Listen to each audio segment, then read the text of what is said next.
Hello student, welcome to our YouTube channel Sanra advance education.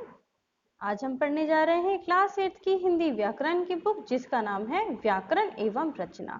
आज हम इसमें लेसन 10 पढ़ेंगे। लेसन 10 में आज हम विशेषण के बारे में पढ़ेंगे।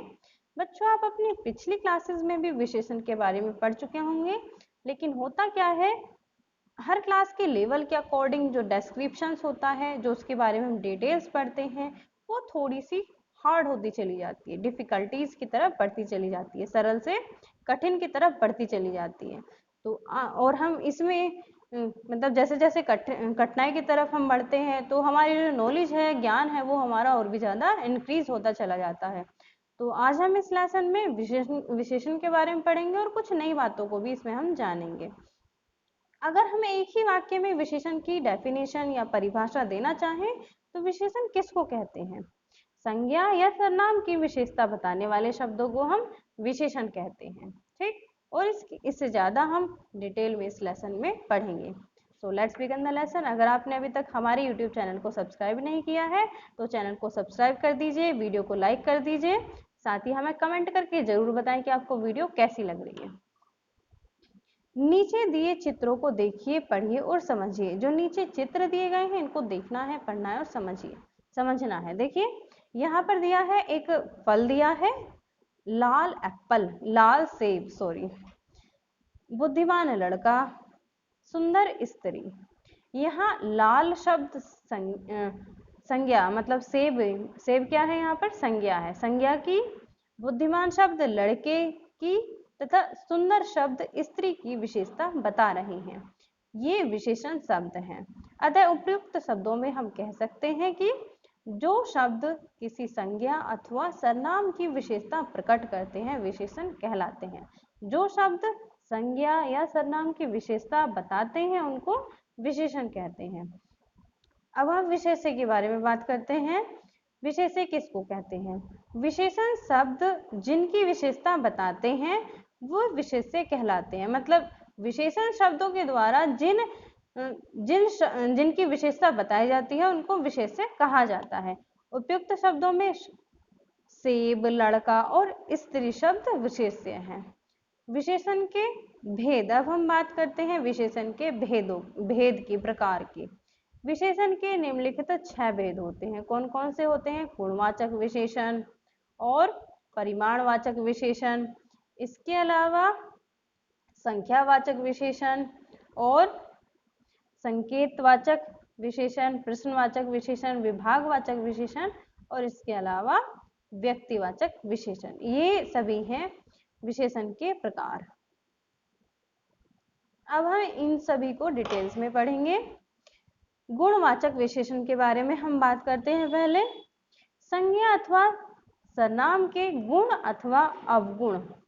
संज्ञा अथवा सर्वनाम के गुण, अवगुण, दशा, स्थिति, रंग, आकार, दिशा, समय तथा स्थान का बोध कराने वाले शब्दों को गुणवाचक विशेषण कहते हैं। जहां हमें संज्ञा और सर्वनाम के गुण, अवगुण, दोष, स्थिति, रंग, आकार या फिर दिशा, समय, स्थान का पता चलता है वहां पर गुणवाचक विशेषण होता है। उन शब्दों को हम गुणवाचक विशेषण कहते हैं। जैसे मधुर गीत सब सुनते हैं, राम ने काला कोट पहन रखा है, शीतल ने लाल टाई लगा रखी है। आदि वाक्यों में मधुर, काला तथा लाल शब्द गुणवाचक विशेषण है क्योंकि ये क्वालिटीज बता रहे हैं। प्रमुख गुणवाचक विशेषण निम्न प्रकार हैं। कुछ गुणवाचक विशेषण दिए गए हैं यहाँ पर। गुण कौन कौन से होते हैं? विनम्र, दयालु, अच्छा, भला, वीर, ईमानदार, चतुर, विद्वान, शांत, उदार आदि। दोष झूठा, बेईमान, अशिष्ट, बुरा, दुष्ट, लोभी, भीरू, कायर आदि। रंग कौन कौन से होते हैं? काला, पीला, चमकीला, सफेद, लाल, नीला, आसमानी आदि। आकार सुडोल, टेढ़ा मेढ़ा, छोटा, बड़ा, ऊंचा, लंबा, गोल आदि। दशा हल्का, भारी, सूखा, पतला, मोटा, कमजोर, नया, पुराना, रोगी, कटा फटा। काल आधुनिक, प्राचीन, ऐतिहासिक, मासिक, दैनिक आदि। स्थान रूसी, पंजाबी, भारतीय, जापानी, ग्रामीण, बाहरी, भीतरी आदि, ये सभी क्या है, ये गुणवाचक विशेषण है। इसके अलावा और भी दिए हैं, अवस्था दिखाई गई है, दिशा दिखाई गई है, गंध, स्पर्श और स्वाद भी दिखाए गए हैं। तो ये सभी गुणवाचक विशेषण हैं। परिमाणवाचक विशेषण संज्ञा अथवा सर्वनाम शब्दों की मात्रा अथवा परिमाण का बोध कराने वाले शब्दों को परिमाणवाचक विशेषण कहते हैं। जहां पर हमें नाप तोल का पता चलता है, वहां पर परिमाणवाचक विशेषण होते हैं। जैसे तुम्हें कितनी जगह चाहिए, तो यहाँ पर नाप तोल के बारे में ही बात की जा रही है। इतनी मिठाई कौन खाएगा, ज्यादा शक्कर खाना हानिकारक है। उपयुक्त वाक्यों में कितनी, इतनी, ज्यादा शब्दों से विशेषण की नाप मालूम पड़ती है, अतः इन्हें परिमाणवाचक विशेषण कहते हैं। परिमाणवाचक विशेषण निम्नलिखित दो प्रकार के होते हैं। एक तो निश्चित परिमाणवाचक विशेषण होते हैं। निश्चित परिमाणवाचक विशेषण कौन से होते हैं? जिस विशेषण शब्द से नापतोल निश्चित हो उसे निश्चित परिमाणवाचक विशेषण कहते हैं। जहां पर नापतोल निश्चित हो जाती है वहां पर परिमाणवाचक विशेषण होता है। जैसे पिंटू 4 किलोग्राम तेल लाया, तो यहाँ पर 4 किलोग्राम नापतोल जो है वो निश्चित हो गई है, तो यहाँ पर परिमाणवाचक विशेषण है ये 4 किलोग्राम। जयसिंह ने 5 कुंतल चावल खरीदे। उक्त वाक्यों में 4 किलोग्राम, 5 कुंतल आदि तोल निश्चित है, अतः ये निश्चित परिमाणवाचक विशेषण है। अनिश्चित परिमाणवाचक विशेषण किसको कहते हैं? जहां पर हमें नापतोल का निश्चित ना हो, जहां पर नापतोल निश्चित नहीं होती है वहां पर परिमाणवाचक विशेषण होता है। अनिश्चित परिमाणवाचक विशेषण होता है। जिस विशेषण शब्द से नापतोल निश्चित ना हो सके उसे अनिश्चित परिमाणवाचक विशेषण कहते हैं। जैसे अन्ना ने बहुत खाना खाया, तो यहाँ पर बहुत शब्द दे दिया है जिससे हमें यह अंदाजा नहीं लगाया जा रहा है कि यहाँ पर बहुत कितना है। ठीक है, मैंने थोड़ा कार्य किया, थोड़ा कितना किया कुछ पता नहीं चल पा रहा है, अतः यहाँ पर अनिश्चित परिमाणवाचक विशेषण है। कौन कौन से हैं? बहुत और थोड़ा, ये दोनों शब्द ही अनिश्चित परिमाणवाचक विशेषण है क्योंकि इनकी नापतोल अनिश्चित है। संख्यावाचक विशेषण संज्ञा और सर्वनाम शब्द की संख्या का बोध कराने वाले शब्दों को संख्यावाचक विशेषण कहते हैं। जहां पर हमें संज्ञा और सर्वनाम शब्दों की संख्या का पता चलता है वहां पर संख्यावाचक विशेषण होते हैं। सुरेश मुझसे 2 गुना भोजन करता है, 5 लड़कियों को इधर भेज दीजिए। अशोक ने कक्षा में प्रथम स्थान प्राप्त किया, 4 डाकू पुलिस ने पकड़ लिए। वाक्यों में 2 गुना, 5, प्रथम, 4 आदि संख्या विशेषण है। संख्यावाचक विशेषण भी दो प्रकार के होते हैं जो निम्नलिखित हैं। कौन कौन से होते हैं? निश्चित संख्यावाचक विशेषण, जिस विशेषण शब्द से संज्ञा या सर्वनाम की निश्चित संख्या का ज्ञान हो उसे निश्चित संख्यावाचक विशेषण कहते हैं। जहां पर संख्या निश्चित होती है, संज्ञा और सर्वनाम की निश्चित संख्या निश्चित होती है, निश्चित संख्या का पता चलता है, उसे हम निश्चित संख्यावाचक विशेषण कहते हैं। जैसे एक विद्यालय में 148 छात्र छात्राएं हैं, तो यहाँ पर छात्र छात्राओं की संख्या निश्चित है, इसलिए यहाँ पर ये निश्चित संख्यावाचक विशेषण है।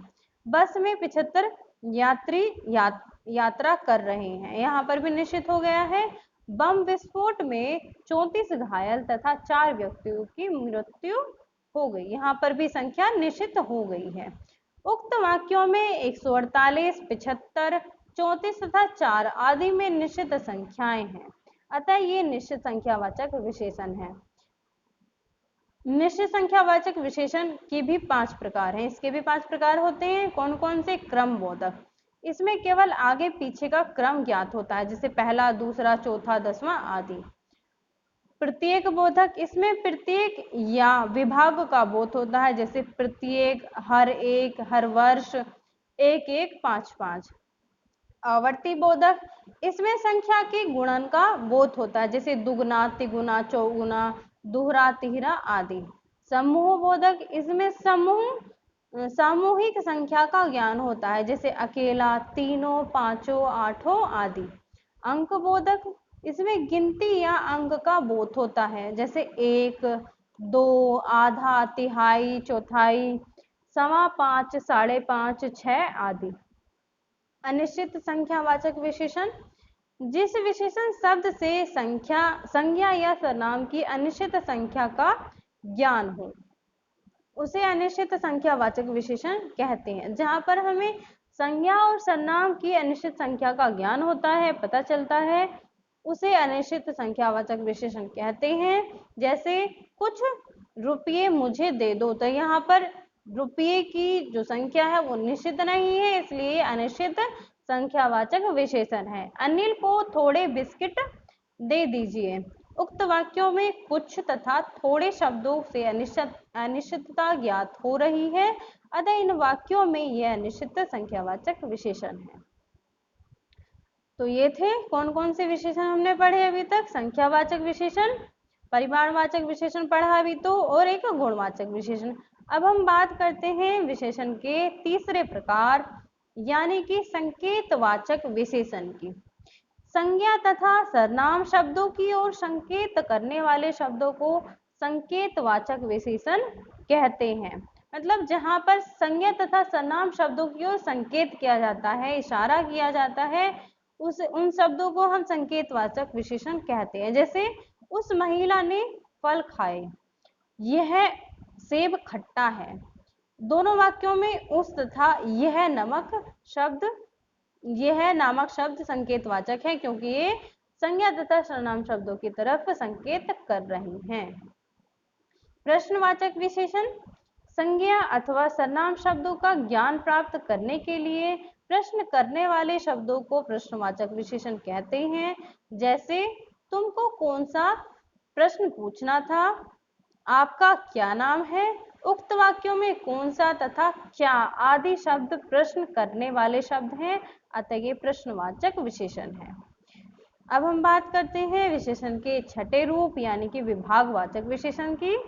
संज्ञा अथवा सर्वनाम शब्दों की पृथकता का ज्ञान कराने वाले शब्दों को विभागवाचक विशेषण कहते हैं। जिन शब्दों से हमें संज्ञा तथा सर्वनाम शब्दों की पृथकता का ज्ञान होता है, मतलब उनके सेपरेशन का ज्ञान होता है, वहां पर विभागवाचक विशेषण होता है। जैसे हरेक बालक को मिठाई नहीं मिली, प्रत्येक गाय ने चारा खा लिया। उक्त वाक्यों में हरेक तथा प्रत्येक आदि शब्द विभागवाचक विशेषण है। अब हम बात करते हैं व्यक्तिवाचक विशेषण की। किसी देश अथवा राष्ट्र के नाम से बनने वाले विशेषण शब्दों को व्यक्तिवाचक विशेषण कहते हैं। जैसे भारत से भारतीय, अमेरिका से अमेरिकी, रूस से रूसी, चीनी से चीनी, चीन से चीनी और जापान से जापानी। तो इसमें क्या होता है, किसी देश या राष्ट्र के नाम से बनने वाले जो विशेषण शब्द होते हैं उनको हम व्यक्तिवाचक विशेषण कहते हैं। अब हम बात करते हैं विशेषण की तुलना की। विशेषण की तुलना जो होती है इसके तीन रूप होते हैं। संज्ञा तथा सर्वनाम के गुण दोष और गुणवाचक विशेषण तथा नाप तोल आदि परिमाणवाचक विशेषण प्रकट करते हैं। ये विशेषण निम्नलिखित तीन रूप से संज्ञा तथा सर्वनाम शब्दों की विशेषता बताते हैं। कैसे बताते हैं देख लेते हैं। जैसे विजय अच्छा लड़का है, पंकज सबसे अच्छा लड़का है, पंकज विजय की अपेक्षा अधिक अच्छा लड़का है। उक्त वाक्यों में अच्छा, अधिक अच्छा तथा सबसे अच्छा तीन रूपों में लड़के की विशेषता प्रकट की गई है। अतः ये तीन विशेषण की अवस्थाएं कहलाती हैं। जो अच्छा, अधिक अच्छा, सबसे अच्छा, ये विशेषण की अवस्थाएं कहलाती हैं। अतः विशेषण की तीन अवस्थाएं होती हैं। अतः विशेषण की अवस्था की परिभाषा निम्नलिखित है। क्या परिभाषा होती है विशेषण की अवस्था की? संज्ञा अथवा सर्वनाम शब्दों की तुलना करने वाले विशेषण शब्दों के विभिन्न रूपों को विशेषण की अवस्था कहते हैं। किनको कहते हैं? जो संज्ञा अथवा सर्वनाम शब्दों की तुलना जिनसे की जाती है, जिन विशेषण शब्दों से संज्ञा तथा सर्वनाम शब्दों की तुलना की जाती है, उसके जो विभिन्न अलग अलग रूप होते हैं उसको ही हम विशेषण की अवस्था कहते हैं। अवस्था के 3 भेद होते हैं। कौन कौन से होते हैं? मूल अवस्था, उत्तरावस्था और उत्तम अवस्था। अब हम मूल अवस्था के बारे में बात करते हैं।